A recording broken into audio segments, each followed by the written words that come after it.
The maltreatment of some Chinese officials in Zimbabwe and Zambia are isolated incidents, and that is not a general trend in many African countries.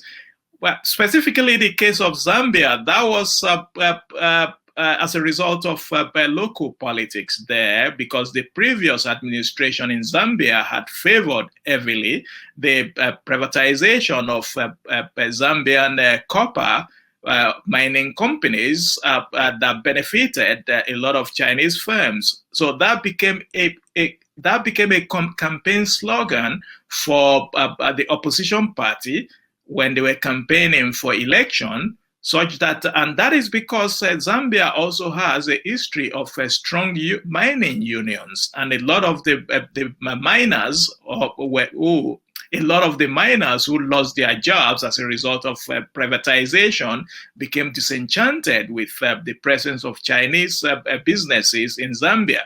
And that became a campaign issue for the two major political parties. And that was why there was such a maltreatment of Chinese officials in Zambia.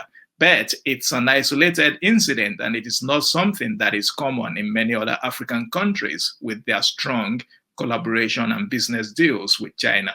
I think that is just going to be an isolated incident in the case of Zambia.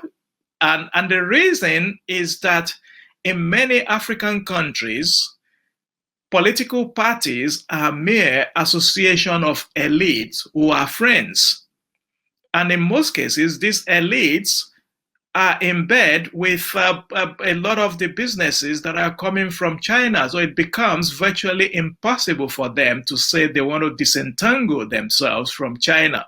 So I do not see what happened in Zambia happening in many African countries. And the reason is that a lot of these African countries also need Chinese infrastructural projects in order to, they need these Chinese infrastructural projects in order to fulfill many of their campaign promises. And that is also because China offers a lot. China offers a lot of loans that are used in building some of these infrastructure projects.